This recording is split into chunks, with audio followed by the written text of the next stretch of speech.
on, Goons? Welcome to another bonus episode of the Horrible Horror Podcast, the podcast where we watch the worst of the worst in horror movies. Movies so bad they're scary. I'm your host, Marshall Hampton. With me is my buddy, my co-host, Mr. Aaron Southworth. Aaron, how are you doing today? Hey, I'm doing pretty good, man. I'm in a good mood because we have a nice bonus episode, and we are featuring Vito Trabucco. He is the director and writer of Bloody Bible Camp. Indeed he is. And this was, obviously, those who are actually watching this on video, you can see Vito right there with us as he joined us on Skype. So this will be a video as well. Yeah, we're trying to get our YouTube page up a little bit. So again, thank you very much, Vito. Oh, thank you. Okay, so let's start off. First question. Was this based on a true story by any chance? Oh, I wish. So what inspired it? Yeah. No, honestly, it was just kind of we started it kind of as a joke. We wanted to do it was kind of just we wanted to do a goof on horror on church movies. We were going to do a kindergarten massacre. Or something. So me and my writing partner Shelby, we just went back and forth with titles. So in the end, one day he called me up to Bloody Bible Camp, and that won. So we just, at that moment in time, we just wanted to do a goofy movie. So just throwing titles back and forth until one stuck.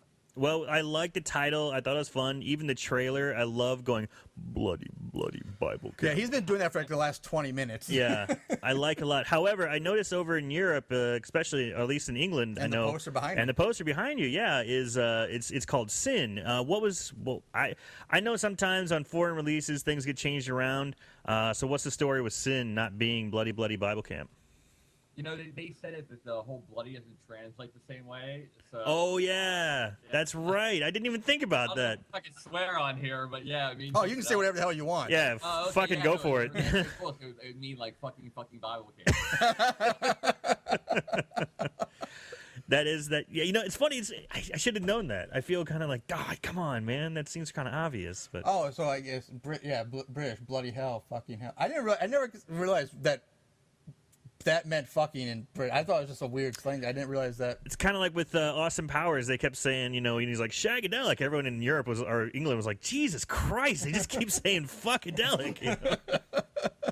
Right. No, we didn't. They just kind of they named it that. But most of the people in England that watched it beforehand, like on iTunes or whatever, they knew what it was. So they actually were kind of mad when the title got changed to Sin. I don't like it either. I thought the poster looked kind of cool, but I mean, you know, in the end, no, I didn't like it. Yeah, it's a cool poster. I mean, Bloody Bible Camp, it kind of, even in the title itself, just kind of lets you know this is going to be more of a fun or at least, you know, kind of a more comedic type of horror movie. Yeah, you know what you're getting. Yeah, you know what you're getting. But yeah. Sin, that almost sounds too scary, dark, and ugh. Oh, it's insane, too. Like, they put 5 stars above the title. Like, you think you're watching, like, The Exorcist, you know, you rent a thing. And it, like, the back of the box cover, I got a copy of the back, looked really creepy. Like, you're just watching a horror movie, like a really dark horror movie. Yeah. You definitely didn't do that. So how long did it take from beginning to, from concept to the final cut of the movie? What was the entire process? How long did that take?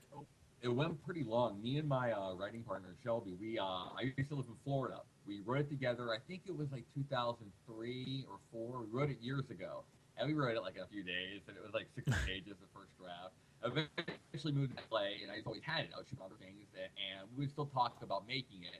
And then one day I just met a buddy that kind of was into the same kind of movies. He really liked the idea of Bloody Bible Camp. We rewrote it a couple times, made it a little bit longer. And so I think we ended up shooting it like in 2010. So it sat for like 6-7 years with nothing happening. So, oh wow.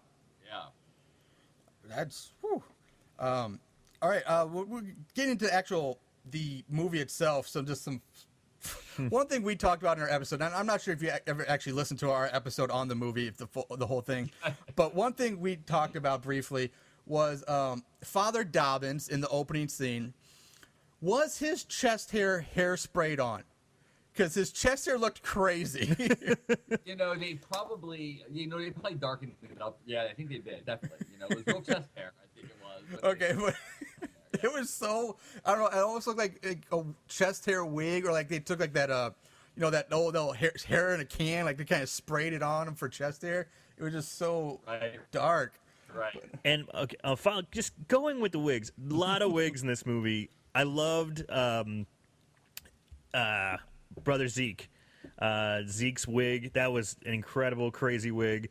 And I was curious, did you guys, I don't know the actress's name, but she was in the opening credits. She's running down the stairs, full nude, full bush. Was it a merkin?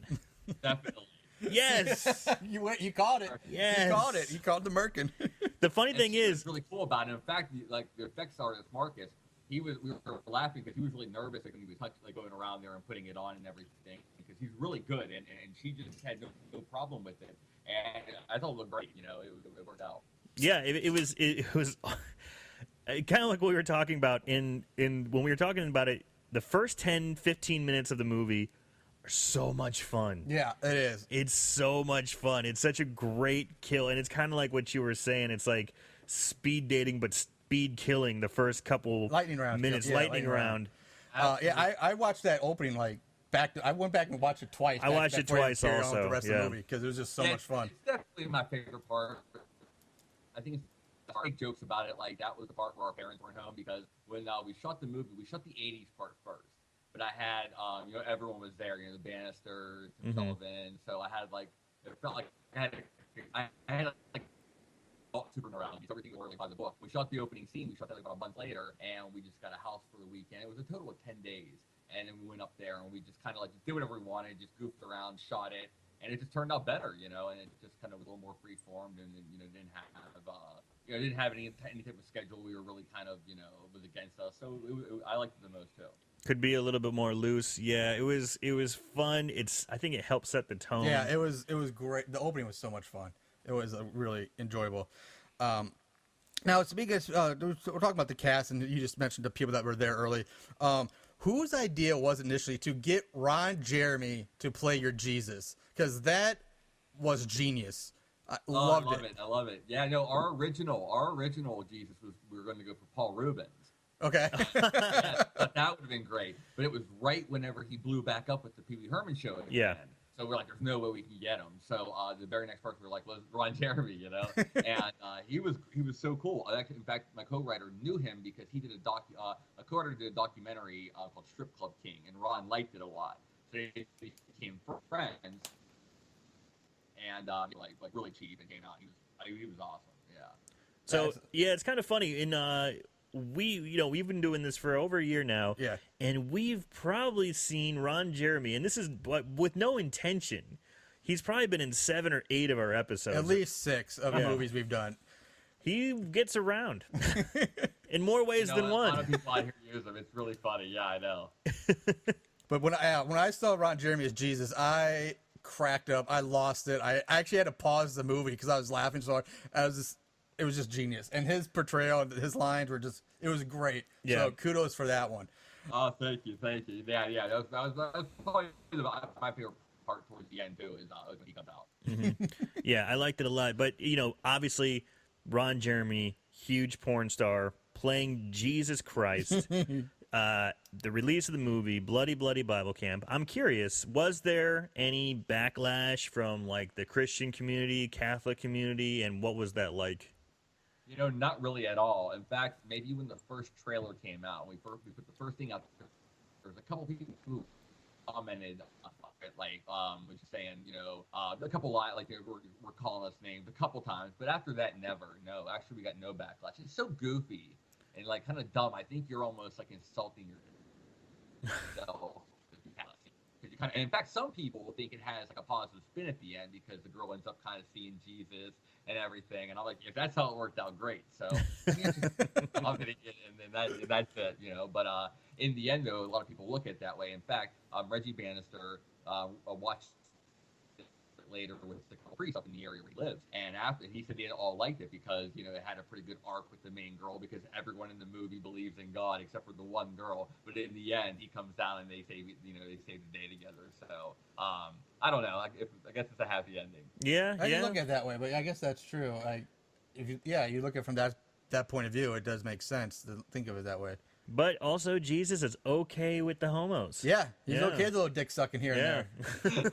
Just don't take kids to a murder camp and you're fine. Yeah. Well, it's funny how it worked out because we wrote it regular, but then as it got going, of course you're gonna have gay jokes when you're doing it. Sure. That was like, of course, And but in the script we end up killing Father Cummings. That he was supposed to die in it. But that was the thing. Reggie was our main star, so he wouldn't have lived, and we kind of rewrote it. So we had like a gay priest who's who's your hero. Yeah. And Tim, who played the killer, he's gay, so it kind of had like that feel to it. In fact, when we were making it, Reggie was like, this could be like an LGBT movie the way we're doing it. Almost, yeah. I love the tranny killer idea. I think it, that was part of the fun of it. We wanted to do, something a little bit goofy. Yeah. Well, I two questions I want to cover, but you just brought up Reggie and Tim in that same sentence. So, one of my questions is, how were you able to get both Reggie Bannister and Tim Sullivan on board with this project, and how were you able to get them? Like, did you just know somebody? Yeah, actually, Marcus, our effects artist, and Shelby, they worked on a prior project with Reggie and his wife Gigi, and they just talked about Bloody, and they wanted to get on board. And then after they said that, we just became friends, and then they just came on as producers and kind of went from there. It was Gigi who actually asked us if we wanted to use Tim. There's a few people we were kind of like we didn't really know who to get. And then he knew Tim Sullivan, and I was like, oh yeah, it's great, because I knew he was really big, and he's a horror movie guy. It was gonna be like good energy for the movie. And she asked him, he was totally down. He was really cool, and went met him, gave him the script, and actually he said he was surprised. It was funnier than he thought it was gonna be. He was just like, because whenever he first got asked to do a movie called Bloody Bible Camp, he was like, this is just gonna be completely, even tougher than we were actually gonna do. So no, they were all troopers about it. They knew what they were getting into. Well, that's cool. That's cool. Yeah.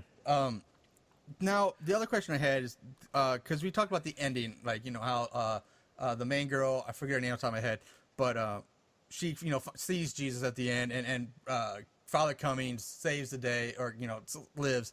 But I commented on this during the episode, and it's kind of, it took a weird turn for me, because it was campy and tongue-in-cheek the whole process, and which I totally got and I was on board with. But then it kind of went really a sharp right turn into slapstick for during like the fight scene with Father Cummings and Sister Mary. What kind of led you to that idea to go down the more slapstick road there? To be perfectly honest, it was lack of footage. We couldn't get a reshoot in. We were just stuck, So we tried a bunch of things, and looking back now, I have new ideas that I could have done it probably even better. But working with the composer, we were kind of messing around, and it was really the only thing we had at that time. So I just kind of ate it, and took it. But I agree. In fact, it's my least favorite, part on there. I'm kind of glad you say it, because I was gonna say I that's the one thing I kind of ripped on the most, was like loved the rest of the movie, and then it just went so slapstick so sudden that I just I was like, what is happening? Why? It just broke the feel. Kind of took me out of the moment there. But then kind of brought me back in at the end. But the slapstick was just something that sat funny with me. It doesn't for me too, because it's like this 5-second spot that's really goofy. Then it goes back to the movie again. And yeah, no, I agree. It gets me a little bit. Lack of options. I'll put that down to. Okay. Yeah. Well, that makes sense. I get it. Same thing with the JJ Sister Mary showdown. I was looking forward to a fight. I was looking forward to JJ and Sister Mary knocking heads, but I mean, I don't mind him getting killed all of a sudden. It's kind of like in Indiana Jones, when Indiana Jones has got the guy with the big sword and he's throwing it back and forth and he's flipping it around, and then he just pulls out his gun and shoots him. But I was like, oh, I wanted that fight. Yeah, we all did, and what sucked about that was my buddy David Hayes who played that, and he had to fly out like really quick. So I could sit here and we could totally dissect the movie. We probably all agree about what's cool and what sucks, and there's a lot of sound issues with it. There's a lot of things, and it's just because we had very little money, and it was just a strange place to shoot, and crazy shit happens, while you're shooting. Fair enough. Yeah, but I at the end of the day, man, we liked it. I even just recently bought my Bloody Bible Camp shirt. Yes, little plug for you. Yeah. Thank you. Let's see. We touched on this earlier that, you talked about how it was kind of offensive in the Catholic community or Christianity. Wonderfully offensive. Yeah, it's one of the offensive movie. It kind of offends everybody in a wonderful way. But was there anything that you guys actually left out that you thought was, okay, this is maybe too offensive, we should maybe went too far with this, so we took it out? No, once we started going, everyone was on board coming up with stuff. Okay, I'll tell you this. There was somebody who wouldn't say the back door is open for Jesus. That's one of my favorite lines. I love that line. So we ended up to the girl from the 70s scene. We're like, hey, will you say this line? And she's like, oh yeah, So that's where that comes from. There was a couple times where I got a look here and there. Really, it was kind of fun with me and Reggie with the magazine. I don't know if you remember when Reggie kind of Communion. Yeah. I remember the magazine thoroughly. Yeah, in fact, me and my writer Shelby, we superimpose our faces on the guys' bodies when you look at the magazine. And but we had a little thing going back and forth. He's like, that's a little too much, and I was trying just to go back because and his death was supposed to be his dick getting chopped off and all this crazy shit. So we were going to crucify him. Whoa. And so I took all that out, trying to be really, definitely, going back and forth. And the magazine was originally called Altar Boys. And like, I'm not doing it in the booth.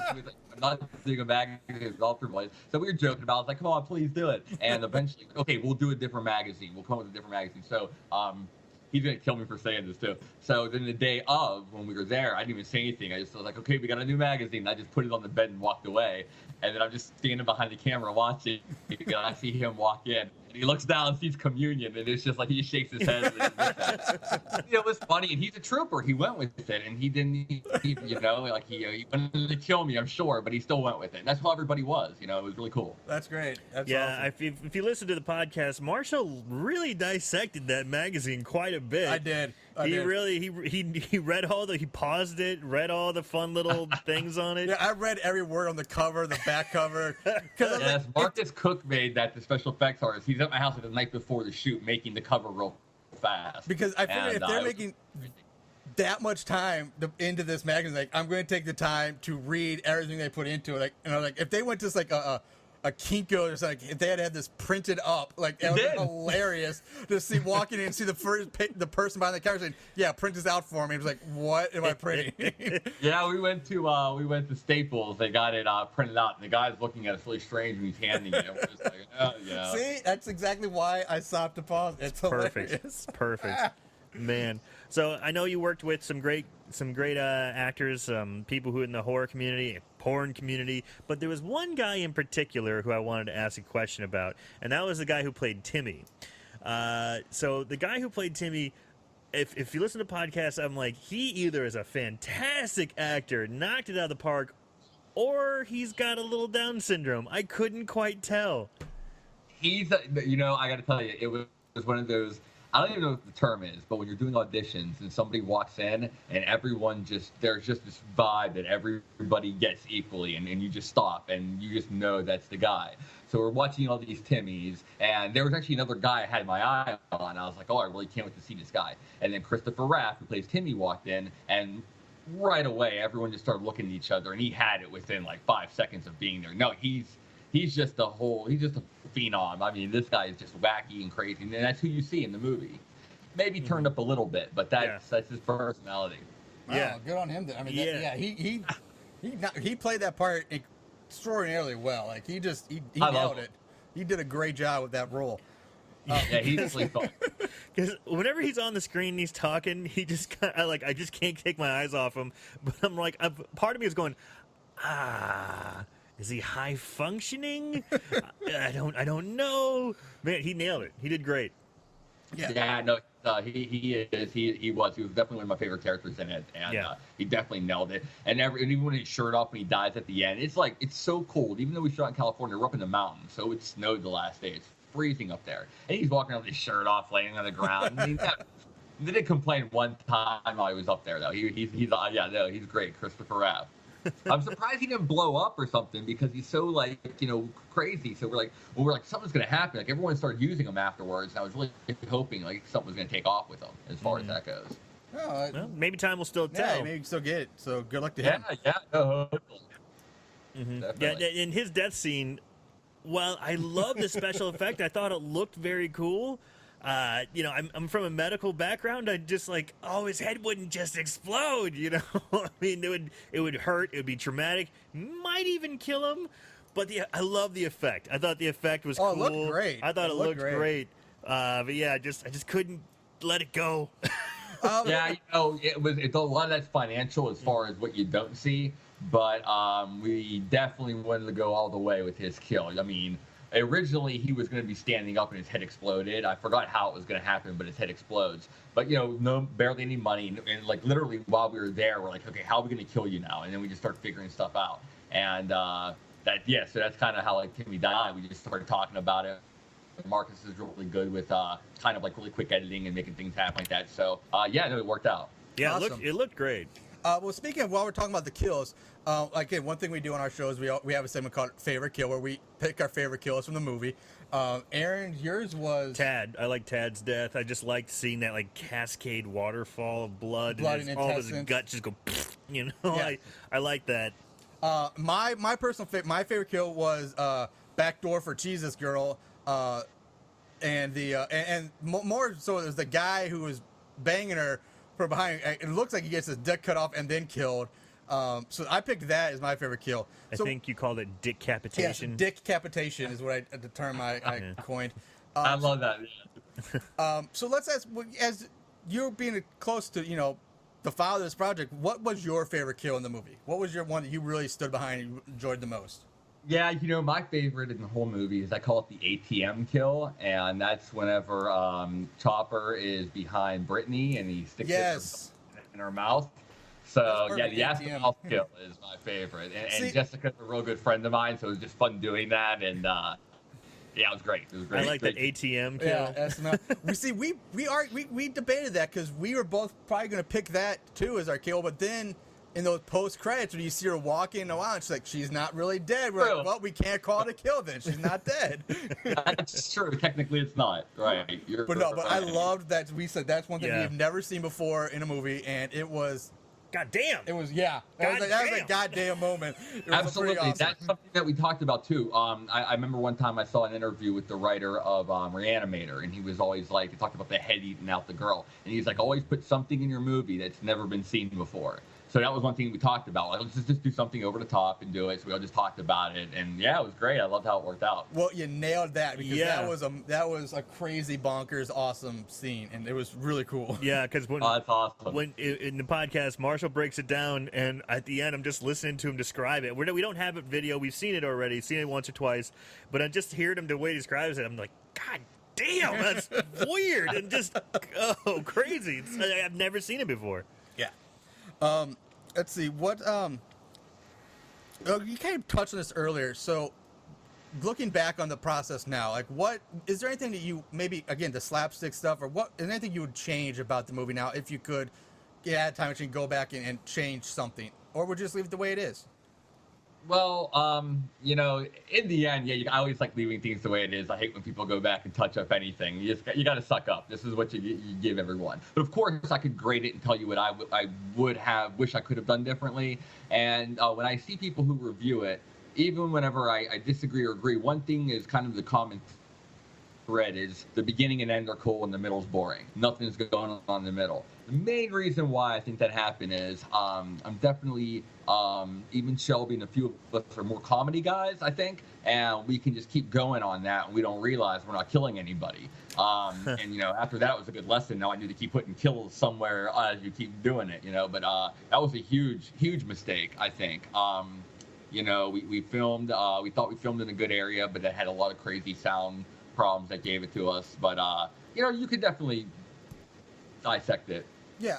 Well, you know what? We've seen a lot of movies, and maybe there was a sound issue here, but at the end of the day, I mean, we go through it with a fine-tooth comb. I don't really remember finding any sound issues too much. Nothing that was, like, wow. Yeah, compared to some of the other things we did, the sound issues were not something we really picked up on or even touched on. Like, there have been some we've really laid into them for their sound quality, but this was not, I do not remember it on this one either. So it wasn't that bad, or at least very noticeable for us. Before I go into some final questions, was there anything else you want to bring up? No, not really. I mean, I kind of have my questions. My favorite one was Merkin. Okay, I'm so glad that was used. Okay. Yeah, definitely. I guess quick yes or no, maybe, or other plans, or will there be and plans in the work, or would you like to even do a Bloody Bible Camp 2? Will any kind of sequel in the works? It's cool. We actually talked about it. I do have something written for it already, so we can kind of go into it and start shooting. A couple people want to. I look, and we. I don't know, it's just weird. It wasn't like this financial hit to go into a sequel. So I'm like, do we really want to do one or not? But then some people are like, yeah, just do it. It's going to help the first one and you'll have more money. And I definitely like the idea I have for a sequel. It's definitely, I think, complements the first one well. So I would definitely, maybe is the best way I can say it. That's fine. Maybe is a good answer. I mean, I can accept it is what it is. Yeah, maybe. yeah. I mean, because you left the door open. Yeah, with that little ending right there, you left the door open so that the possibility of Sister Mary Chopper could come back. I think that could be fun. Maybe Brittany comes back. Her ass is all healed up now. She comes back. Maybe she's become quite smitten with Sister Mary Chopper. Maybe Who knows? she becomes maybe Sister Mary's partner in crime or something. Yeah. Another question that we ask everybody we talk to. Like I said, we're in the horror movies. We all love them. What is your favorite, or one or two favorite horror movies of all time that are good? And then give us what's one of your favorite bad horror movies, the ones that are so bad that turn out to be good, but you love them anyway. Okay, let me do the bad one first. Because sure. As soon as you do the bad one, the first one that comes to my mind is Miami Connection. Okay. Have you guys seen that? I have not, no, but this is why one reason why I asked, so I learned more. I can write it down. Please do. It's unbelievable. I can't even explain. I accidentally watched it. It was on Netflix one time. They took it off right away because it just became such a hit. And I think it was Alamo Drafthouse that picked it up and put it out. And it's unbelievable. I can't even tell you. It's the best, one of the best bad movies of all time, definitely. I'm sold. Okay. Cool. So yeah, this is something we'll probably have to check out. Yeah, we'll check that one out. Yeah, no, I appreciate that. Favorite movies, we all like the same ones that are great. We all love Halloween. We all love Texas Chainsaw. We can go on all day. Yeah, of course. The cool little ones, it's funny. I don't even know if it's a horror movie, but I always say it kind of maybe started, a lot of them. Have you ever heard the movie Blow Up by Michelangelo Antonioni? It stars David Hemmings. Do you know David Hemmings? He was from Deep Red, the Derek movie. This is news to me. Oh, it's a great movie. It's one of those movies when you get done watching it, you realize like the director's smarter than you, and you're just like, oh, this is unbelievable. It's unbelievable. But yeah, Blow Up's a great movie. It feels like it's maybe actually like for Giallo films that came in the 70s, the Italians. It feels like that's where it came from. That's the first movie, in my opinion. So definitely Blow Up is a great one. Another one. Let me think. Along the same lines then of that genre, there was a film that came out. They just re-released it on Blu-ray called "What Have You Done to Solange?" Have you heard of that? No, haven't heard of that one. Can you say that again? The sound kind of. I didn't. What have you? I know I have braces. Sorry, I can't talk. It's called "What Have You Done to Solange?" Okay, no, it's not what I. With Bill Keaton from "I Spit on Your Grave," and it's in that Giallo kind of filled by European filmmakers, and it's really out there. It's good, and Blow Up's another one. I definitely think it's not really horror, but I think horror filmmakers should watch it. It's like one of those like lessons that you can just pick up so many things from it. That's wonderful. That's right. Those get the news to us. So that gives us something to look into and continue to check out. That's why I love talking horror with people because, I'm a kid from the 80s, of course, just like you said, it was, Texas Chainsaw, Michael Myers, Freddy, Jason, but, beyond my local video store, which I had was, we're here in St. Louis, and I grew up outside of it, so we didn't have a lot of exposure to, a lot of other movies than what just in our video store, and then, now the internet's opening up a whole lot more, but I'm getting back into horror the last couple years, so it's like, I feel like I've missed either a whole lot of stuff before me and a whole lot of stuff in between, I guess, basically 98 to present day. So when we're having these conversations, man, it's really opening up my eyes to a lot of good stuff. I mean, too. Absolutely funny. You talk about best movies, too. If I can say one more. We were just talking about best haunted house movies the other day, me and a few other people. And they were naming what they thought the best one. And I thought my favorite, have you guys ever seen The Changeling with George C. Scott? I've heard of it. I have not seen it yet, but Late I am aware. 70s, it's like a masterpiece, horror, haunted house movie, and it's my favorite of any haunted house movie ever made. And it's throwing another one out there. We did Scare Zone. That one actually kind of liked. Scare Zone was another really low budget movie. Turned out pretty good. Like I really enjoyed it. But I'll tell you one I did not like, and I will stand by my fear of this. I did not like this movie called The Houses That October Build. It was a story. If you've heard of it, I don't know. Yeah. It was a matchup between we want to be found footage and we want to be haunted house. Like we did that one. I went off on that. I hated that movie. You know what I don't like, and what movie everyone liked, you guys might like, and I get into arguments constantly, and I watched it, I'm like, this movie is shit, is The Witch. Yes. Oh, yeah. The Witch. I was like, it's just a guy hitting logs all the time. I mean, I did not like it. The climax was it's anticlimactic. I mean, it was beautiful. It was really great looking. The art direction, the cinematography, the acting was really good. Everything was great in it, except for like just the story that you have to watch. And I just sat there trying to get through it, and it just got a lot of hype, and I don't know where it came from. Yeah, I guess I did that. Now, before I guess we start wrapping this up, this is shameless plug time. Is there anything you want to plug or that you're working on now that you want people to know about, or people that you work with that you want people to know about, or Facebook, Twitter, anything if people can follow your progress on things? Yeah. Everything I do is at Vito Trabucco, my full name, like Instagram, Twitter, all that stuff. What I'm doing now is I'm going to be doing another feature at the end of the year, but during the summertime, I'm doing a web series called "Watch the Pretty Girls Suffer" with the girl from Bloody Bible Camp, the Jennifer girl who lives at the end. Okay. Me and her wrote this series together, so a bunch of us are doing that right now, and we're almost done filming that. So that's supposed to come out. We're going to premiere it online. Will be on Halloween. Awesome. And yeah, so it's pretty cool, and we're having a good time shooting it. And it's definitely it's pretty gruesome. And I'm doing a documentary on there's a stuntman actor named Al Leong. Have you heard his name? No. Al Leong.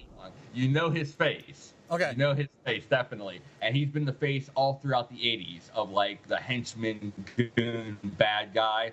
All throughout the 80s, you've seen him, and he's just a very recognizable face. And he's just a great guy, has a great fan base. So we decided to do a documentary about him. And that's been going great as well. We're almost done with that. And there's a trailer online for it, and it's called Henchman, the Al Leong Story. Now, wait, Henchman. Let me ask you this, because hearing the last name, is he Asian?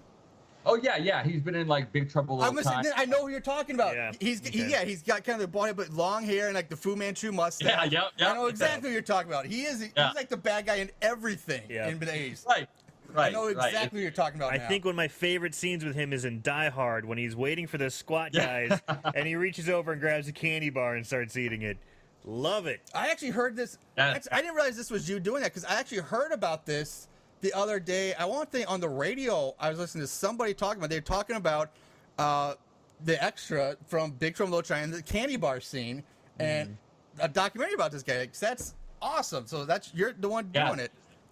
Yeah, so I'm really pumped about it. I really like it a lot, and we're getting a lot of fun interviews for it. So hopefully we'll have that out here soon. Do you have like an estimated kind of hopeful release date for that? I doubt we can do the end of this year. That was like the fingers crossed to start getting good cuts, but it's tough getting the interviews during the summer. People are doing things, right. So you book an interview, and like the day before, they're like, "Oh, sorry, I'm in Paris" or something. Well, that's what I did to you.